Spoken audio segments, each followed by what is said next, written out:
Hi there, Keegan here from the Neve Engineering blog. An update on the PiWars robot that was until recently unnamed. Had a bit of a brainwave last week when I was looking at control mechanisms for ridiculous robots. This time, Megabots Eagle Prime. Echo, shut up. Eagle, not the same word.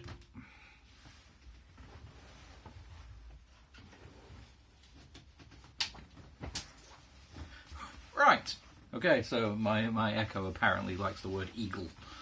Yeah, so I had, looking at my old photos of Eagle Prime, I saw it at, actually, Maker Faire 2017. Purely by chance I'm wearing this t-shirt. Massive nerd, but you know, there's that.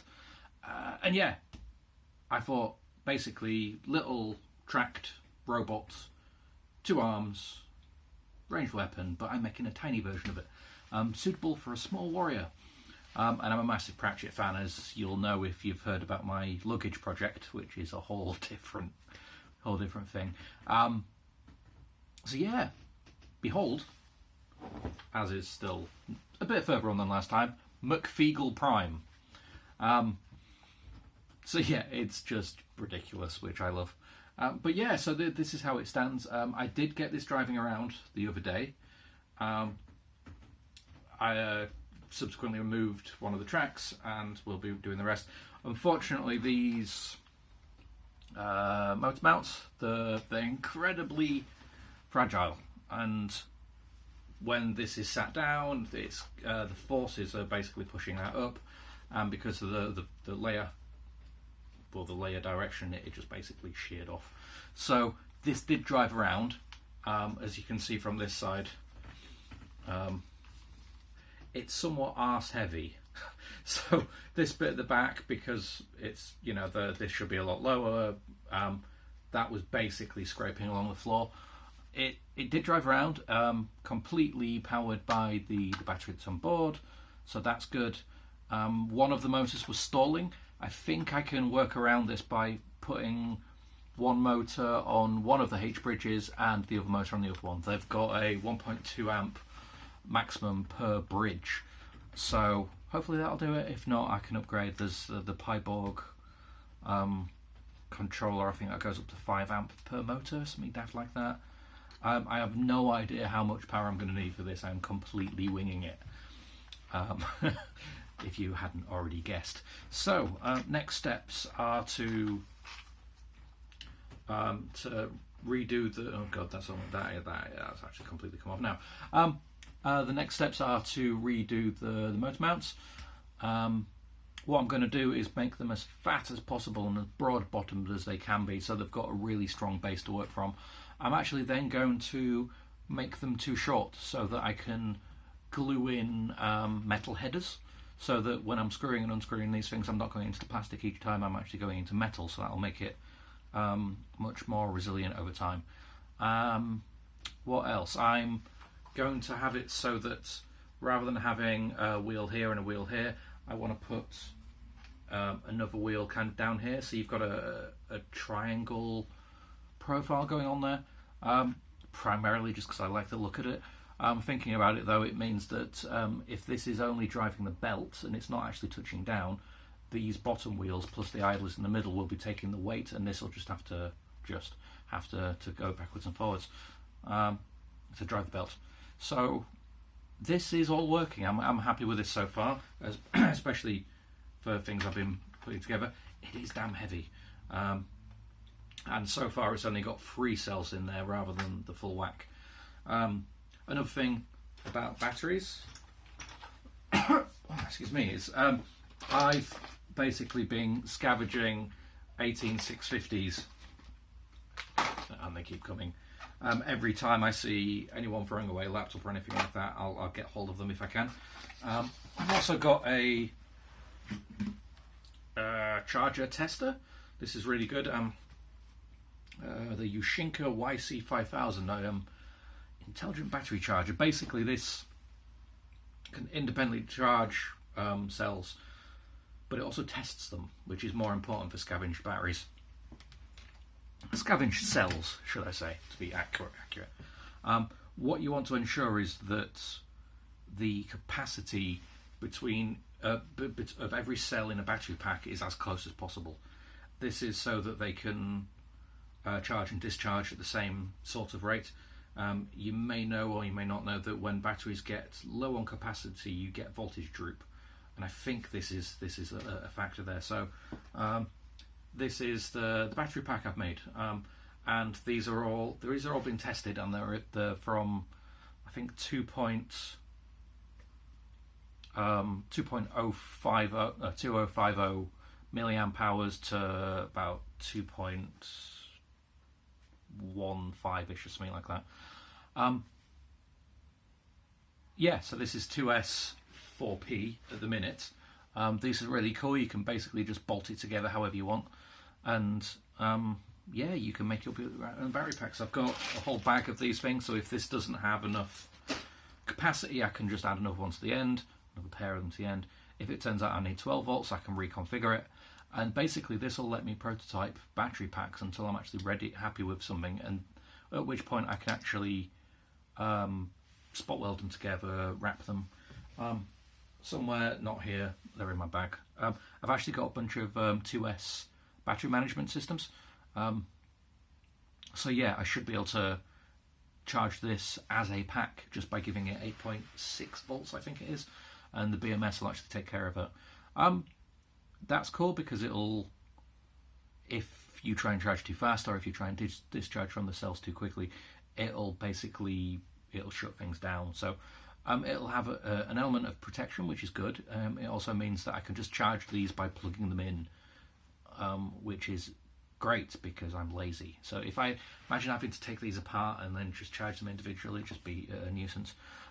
Don't know if the BMS will let me have it plugged into a charger, charging and powering the robot at the same time.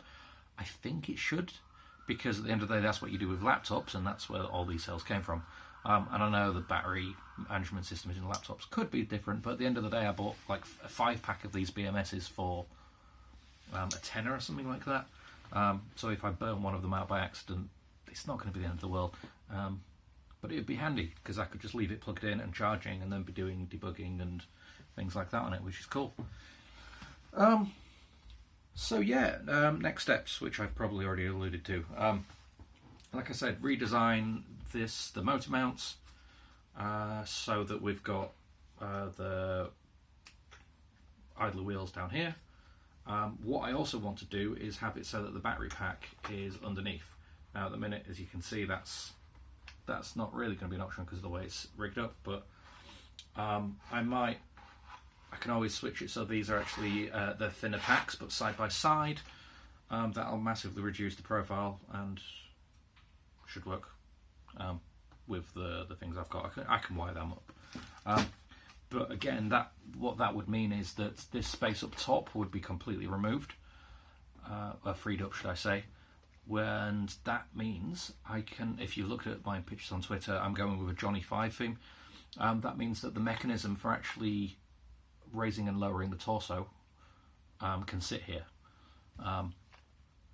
So yeah, otherwise that just wouldn't work, because otherwise it'd be built up like this and it just wouldn't look the part, and I'd be better off doing Wally, which Wally's cool, don't get me wrong, but Johnny 5 was my childhood robot. So yeah. And yeah, the battery pack's underneath, and with these being a lot lower down, I'll show you this one instead. So if these are a lot lower down, it means that I'd be able to mount the ultrasonic sensors I want to use under there. So I can have a couple pointing outwards on the side, so if it's driving along, it can detect that it's just gone past a gate or a gap or whatever you want to call it. A couple on the front at different angles, so again it can get a decent view. I'm aiming to have like 10 around the edge. I just think that would be good coverage. I don't know, again, winging it, and mostly that's just because that's as many as it'll fit. But yeah, I think those are going to be the next big steps. I'm actually luckily going to the Unity Unite Copenhagen conference next week, my first conference with work, which is very cool. And yeah, so I'm not sure how much I'm going to get done, but I'll be taking my laptop, needless to say. So if nothing else, I should be able to get a bunch of design work done. But yeah, this does drive, you know, and as it stands, if I put a couple of sensors on the front, which I already have, I could make this follow a line relatively easy. It's already remote controlled, which means I think I could technically participate in most of the events, the challenges as it stands. Obviously, I'm not stopping there, but it's just nice to know that I'm on track. I've got the basics done, concept approved, and now I just build on it from here and make it slowly more and more ridiculous. Because go big or stay home. And right now I'm at home, and I'd quite like to go somewhere else. So, yeah, I think that's how that saying works. I don't know. But yeah, so stay tuned for more. I've no idea when the next update will be. Like I say, I'm working on the battery packs in a minute. I'm going to have to get the BMS rigged up and get that tested, because these can put out a ridiculous... Well, yeah, I think the BMS is rated for 20 amps charging or discharging. I'm not sure how much I trust that, but this the big buck converter can take 10 amps apparently. So yeah, if I aim for like 10 to 12-ish amps, it means I should be able to power the Pi and everything else at the same time, with all of the arms going full whack, with plenty of headroom left on this. And yeah, but yeah, these cells can do a lot of damage, because I think each cell can put out something like 2 amps. I really hope I've spec'd this right. Who knows? We'll find out. If not, the battery will die quickly and I'll add more. So it would be far from the end of the world. But yeah, I'm just rambling now. So I'm going to stop there. And yeah, like, subscribe, do all those usual things that you do on YouTube. And share it. Request to all 30 of my subscribers as it stands. Yeah, if you can share this, it'd be great.